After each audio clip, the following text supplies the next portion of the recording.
Hello, hello. Wow. Hello, Shiny. Yeah, I guess that's my new nickety name. I wonder if I'll be able to see the chat today. I kind of forgot to share this link and now I don't know how to do it, but that's all right. Oh wait, here, this is it. Share, copy link. All right, we're going to share this really fast. So take a moment, grab yourself a beverage. My beverage of choice is a seltzer, personally. Actually, I'm also drinking this kind of seltzer that looks a lot like red wine because it's red wine, which is fine. All right. Just posting it on the Facebooks. So we're going to be really quick with the news today, guys, because my love, little Joey P, he got injured while surfing this week. And actually it was yesterday. He comes home and he's got this huge gash, like right in line with his eyebrow. And he shows it to me and he's like, it's nothing. It stopped bleeding. I don't need to do anything about it. And I'm just like, I kind of touch it and it just like opens like another mouth on the top of his head. And I was like, no, you're going to the doctor. He got 7 stitches. 7 stitches. Travel with the Terry family. Hello. Welcome to the newscast. So I'm going to get right to the news because it's been hurting him a lot today and I want to take care of him and make him dinner and make sure that he feels okay. So, let me make sure I'm recording for the podcast. Oh my goodness. So much to do. I had to set up lights. Usually he does everything, but I refused to let him do anything today because I was like, no, you're injured. You need to take care of yourself. Thank you, Hunky Budwa. How do you say your name? Hunky Bud. Wah! I love it. Hello, and thank you so much. Yes, he's going to be fine. He's sad because he can't surf for a week and he was just getting back into it. There haven't been a lot of days that have had, good waves for him. He just started last year. It's been kind of a pandemic project for him. And honestly, I hate it because I'm so afraid of the ocean myself. And I believe that if Hunky Bud, for Washington State. Oh, cool. I love that. But he just started. I mean, he hasn't been surfing for that long. And I know for a fact deep down within my soul that if I ever surfed even for 3 seconds, I would be dead. Like I wouldn't necessarily fall or crash or anything. I just like stop living. So I get very nervous when he's out surfing. So selfishly, I'm glad that he has to take a week off, but mostly I'm sad because he's sad and that makes me sad. Okay. So anyway, we're going to hop over to the news.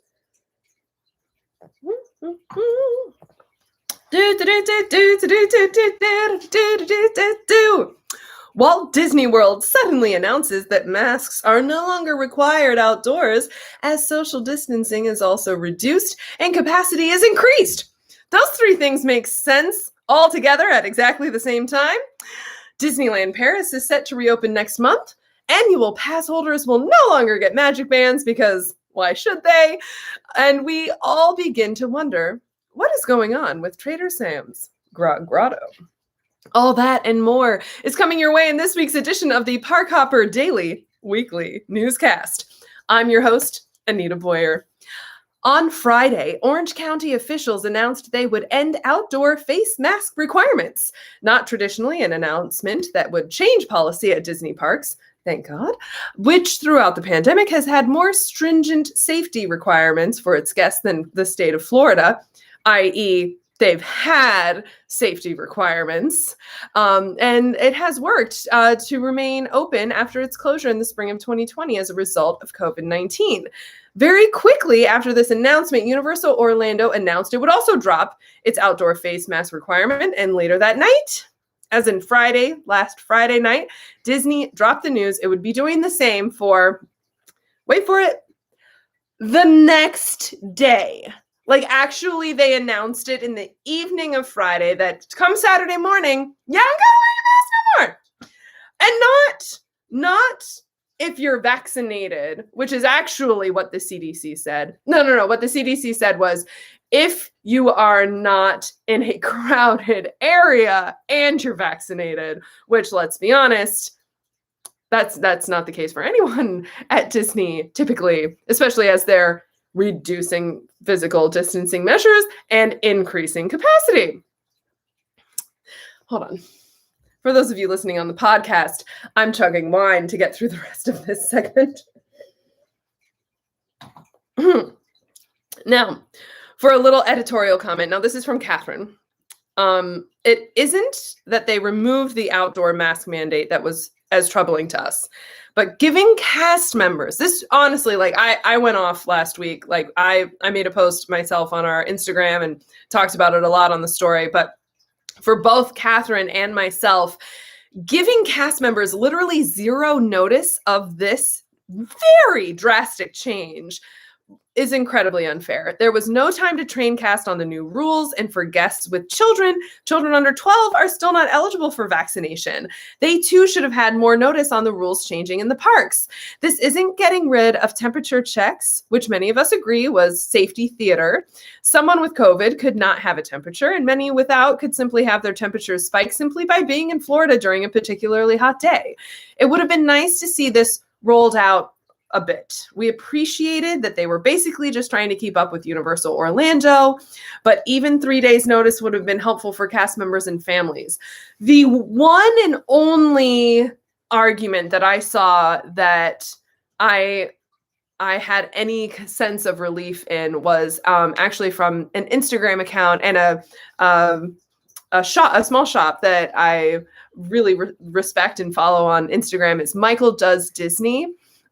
If you don't follow him, you should. He does amazing trip reviews. He makes really cool tie-dyed sweatpants, t-shirt, shirts. He's just an all-around like awesome guy. And he goes on these amazing trips with his partner and tells us all about it. And he I don't think I've ever seen him not be positive. It's very inspiring and something that I could never do. But he did make the very good point that while this drastic change was not at all respectful of the cast members and like the fact that they deserved to know what was going on in their work environment, it possibly, you could make the argument, and he was making the argument, that it could be for their safety, because guests in Florida theme parks these days, and at Disney specifically, they have gotten nasty.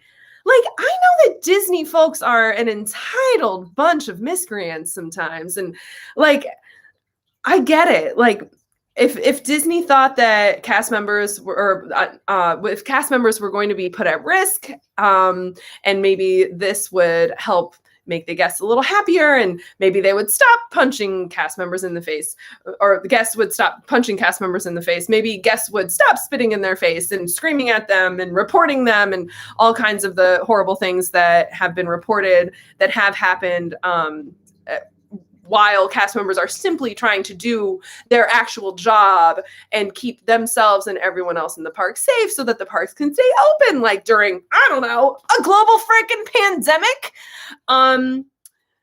But yeah, I'm fully vaccinated. So this is not even about me. Like, this is, I put myself in the mind of like, what if I was there? Like, what if I do while I'm vaccinated? I still have anxiety. There's plenty of reasons to be skeptical about how safe everything actually is. Like, I have the vaccine. I put my faith in the science of it, and maybe I'm an idiot. I don't know, but that's the course that I'm taking for my life. And I know that it's a risk to be at Disney and to go to a theme park during a pandemic, but it absolutely made Joe and me feel so much better knowing that at least everyone around us was going to be masked. And I just couldn't imagine like being at Disney and thinking like, okay, this is a risk, but I have made my decision based on the protocols that are in place at the time of my trip. And then like waking up in the morning and boom, a major, huge part of it is just gone. That sucks. That truly, there's no way around it. That just sucks. Sure, people are happier not having to wear a mask. Catherine's there right now, and she's saying that, you know, it's feeling okay, and she's glad, you know, to have some reprieve from the heat. And I totally get it. That's why we just really wanted to stress that it's not necessarily the rule itself that we're having issues with. I do still have a bit of a qualm with the fact that it's coupled with reduced physical distancing and increased capacity. I feel like the three just shouldn't necessarily be coming at exactly the same time, but definitely the zero notice was like, seriously, Disney? You've done better. You've done better throughout this whole thing. And this was just felt very greedy. It felt, I don't know. It wasn't great. So to get back to the actual news that Catherine has written for me and to get off of my tangential rant, guests will still need to wear masks in queue lines or the official entry to a queue line and indoors at merchandise locations and restaurants while not eating and drinking. But you can now walk around the parks again outdoors. You can eat and drink while walking around, which is new. And for many in Epcot, it's a welcome change. I think Catherine specifically mentioned being able to walk around with a frozen Kirin beer and just being really excited about it. So anyway, you can let us know how you feel about the mask policy change. Let us know, especially if you're a cast member. And if you want to stay anonymous, you can DM us on our Instagram. We've had some anonymous DMs from cast members who, a couple of whom were not able to get vaccinated. And this change was a very anxiety-inducing shock. We've heard from a lot of guests who were at the parks at the time of the change, and they were not thrilled about finding out about it while they were walking around, like all of a sudden in a sea of people without masks, like, what the hell's going on? But if you have any comments, if you think we're crazy, whatever, just let us know. It boosts the algorithm, whether you're saying positive things or mean things. So say it all. It's fine. But moving on.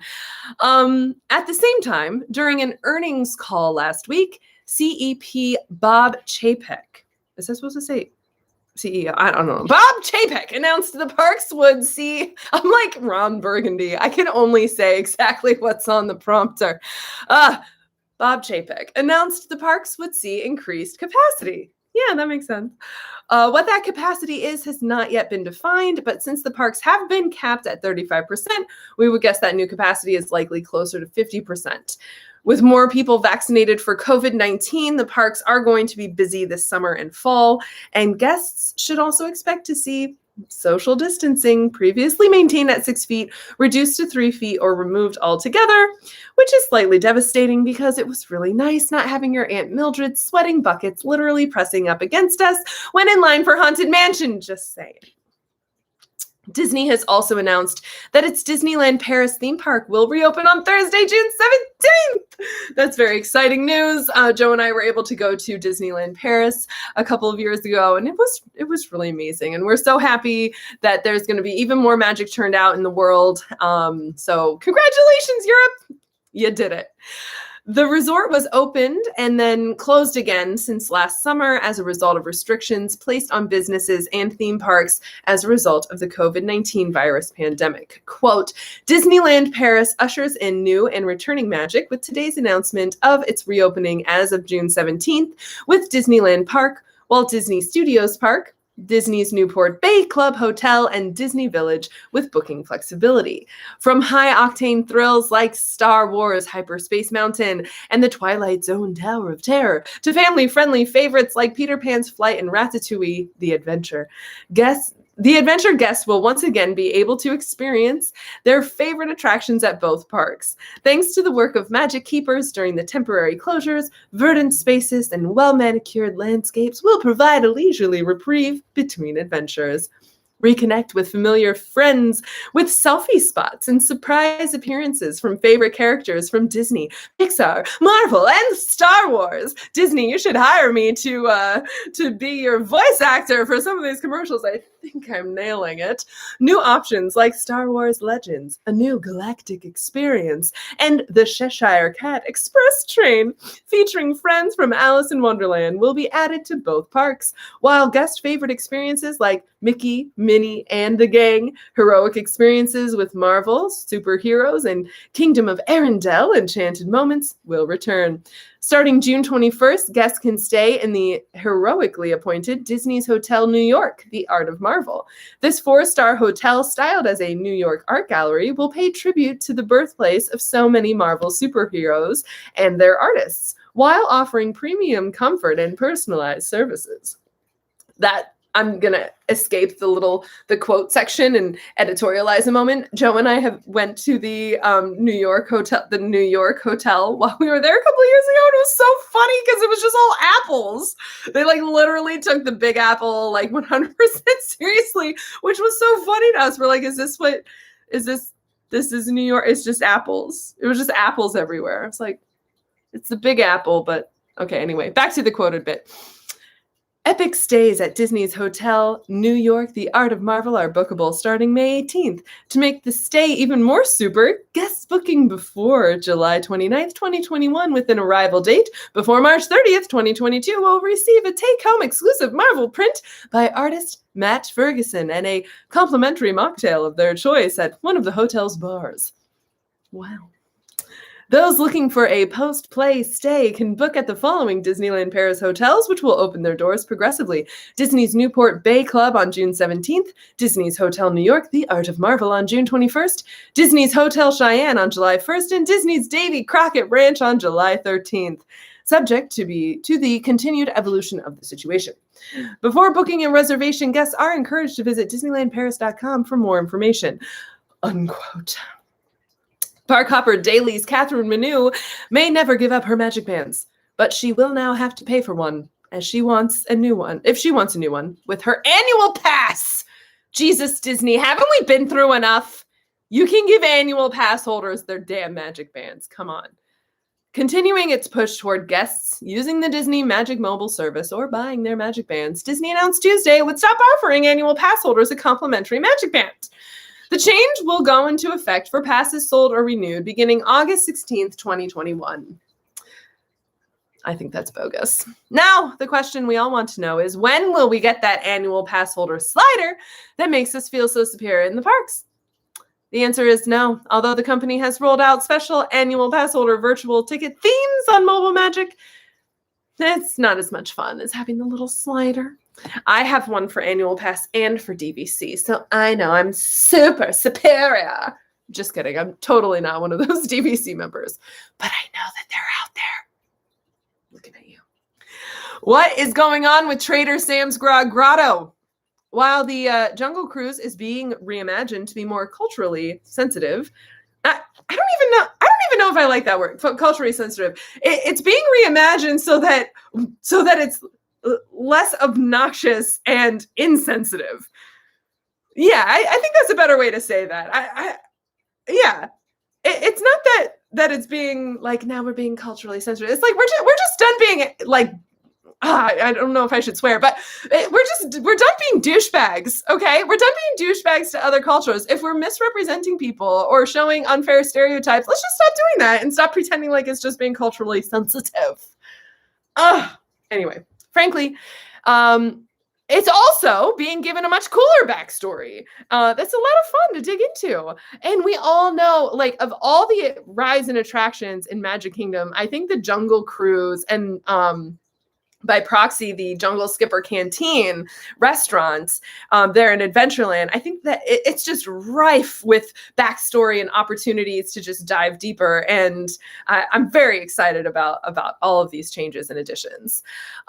Trader Sam's Grotto, though, at Walt Disney World, that is at the Polynesian Resort. It has remained closed since last March, presumably because of the pandemic, and with the Polynesian wrapping a refurbishment of its resort rooms.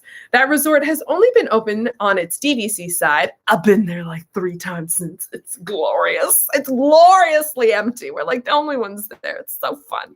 But it is expected to reopen to resort guests in July, when Joe and I will be back again. However, this week, it was noted that the hours for the Grotto have been removed from the exterior of the popular bar and lounge, a new development leading many to wonder if it will reopen at all. We will keep an eye on that and more. Catherine is headed down to the park. She's actually got there yesterday or yesterday. I don't know what day it is. So please, oh yeah, it says it in the script. Why am I such an idiot? Okay, Catherine headed down to the parks yesterday, so please do check out our Instagram for updates on what it's like down at Disney under the new mask mandates.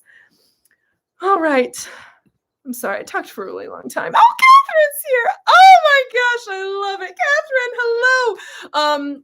It's almost her birthday. She's celebrating her fabulous birthday week, and I hope that she's having the most wonderful time. Catherine, you're the best. Thank you again, as always, for a wonderful news script. I'm sorry I butchered it. I am going to wrap it up, friends, because I got to make some dinner for my precious little stitch-eyed Joe. But thank you so much for tuning in. My name is Anita, and this has been your Park Hopper Daily Weekly Newscast. See you real soon.